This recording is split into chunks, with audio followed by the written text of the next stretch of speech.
Hello, नमस्कार, आदाब, सत श्री अकाल और अस्सलाम वालेकुम। मैं हूं मोहम्मद अहमद काज़मी, लेकर आया हूं आपका पसंदीदा कार्यक्रम ग्लोबल न्यूज़। इस वक्त बड़ी खबर इराक की राजधानी बगदाद से है, जहां प्राइम मिनिस्टर मुस्तफ़ा अल काज़मी ने मुल्क में अमेरिका की लीडरशिप वाले फौजी कोalition के लड़ाकू मिशन के खात्मे का ऐलान किया है। उन्होंने कहा है कि अमेरिका की लीडरशिप वाले इंटरनेशनल अलायंस की लड़ाकू फौज मुल्क से पूरी तरह से हट गई है।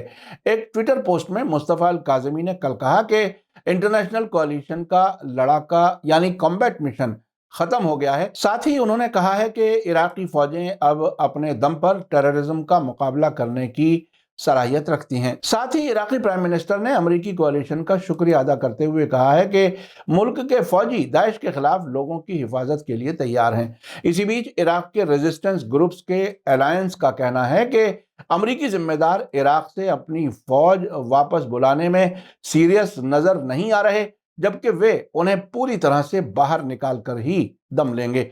इराक के प्राइम मिनिस्टर मुस्तफ़ा अल काज़मी ने कहा है कि हम कोalition की लीडरशिप, इसके मेंबर मुल्कों, हमारे मददगारों और पड़ोसियों को दाइश का मुकाबला करने के लिए शुक्रिया अदा करते हैं और कंफर्म करते हैं कि हमारे सिक्योरिटी फोर्सेस हमारे लोगों की हिफाजत के लिए तैयार हैं। आपको याद दिला दूं कि इसी साल 26 जुलाई को इराक के प्राइम मिनिस्टर मुस्तफ़ा अल काज़मी ने व्हाइट हाउस में अमेरिकी प्रेसिडेंट जो बाइडेन से मुलाकात की थी, जिसमें तय किया गया था कि 2021 के आखिर तक कोalition फोर्सेस का इराक में लड़ाकू मिशन खत्म कर दिया जाएगा और उसके बाद वहां अमेरिकी फौज सलाहकार के तौर पर बाकी रहेंगी।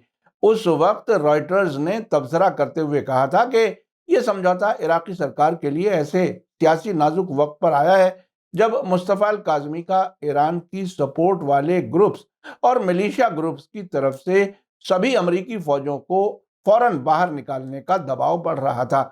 दिलचस्प बात यह है कि अब वेस्टर्न मीडिया ये जाहिर करने की कोशिश कर रहा है जैसे सभी अमेरिकी फौजें वापस चली गई हों, जबकि कल ही इराक के रेजिस्टेंस ग्रुप्स के तालमेल कमेटी ने कहा है कि अमेरिकी अफसरान इराक से फौजियों को निकालने में सीरियस नहीं है, इसलिए रेजिस्टेंस ग्रुप्स गैर मुल्की फौजियों को मुल्क से बाहर निकाल कर ही दम लेंगे। इराक के रेजिस्टेंस ग्रुप्स की कोalition कमेटी ने एक बयान जारी करके कहा है कि हर आने वाले दिन के साथ हम पर यह साबित हो रहा है कि अमेरिका इराकी अवाम और इराकी पार्लियामेंट की राय की इज्जत नहीं कर रहा और वो इराक से फौजियों को निकालने में सीरियस नहीं है।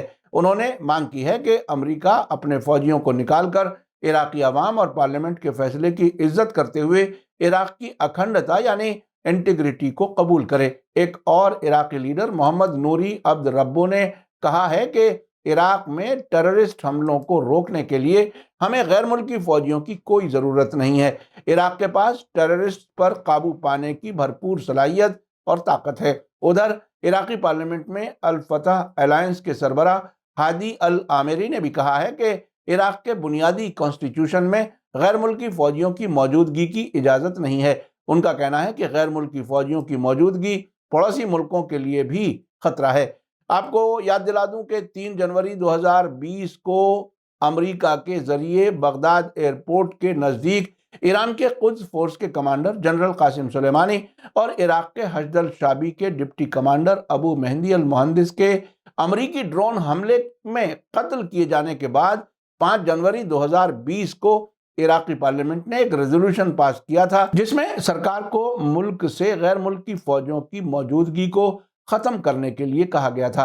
अब ऐसा लग रहा है कि इराकी प्राइम मिनिस्टर मुस्तफ़ा अल काज़मी की सरकार अमेरिका के इशारे पर उसके फौजियों को सलाहकार के तौर पर मुल्क में रहने के लिए राजी है, जबकि मुल्क के सभी रेजिस्टेंस ग्रुप्स गैर मुल्की फौजों को पूरी तरह से मुल्क से बाहर करना चाहते हैं। आपको याद दिला दूं कि 2003 में इराक में सद्दाम हुसैन की हुकूमत को गिराने के लिए अमेरिकी फौजी अलायंस ने हमला करके कब्जा किया था। दिसंबर 2011 में अमेरिकी फौजें पूरी तरह से निकल गई थी, लेकिन बाद में दाइश टेररिस्ट को भेजकर अपनी वापसी का बहाना बनाकर अमेरिकी फौजें इराक में वापस आ गई थी और कहा यह गया था कि वो दाइश टेररिस्ट के खिलाफ लड़ाई में इराकी सरकार की मदद करेंगी, जबकि ऐसे वीडियो और फोटो मौजूद हैं जिससे साबित है कि अमेरिका ही दाइश को हवाई जहाजों के जरिए हथियार और जरूरी सामान मुहैया करा रहा था। आपको यह भी याद दिला दूं कि इराक की पार्लियामेंट के इलेक्शन का रिजल्ट ऐलान हुआ है। सुप्रीम कोर्ट ने उसे कंफर्म किया है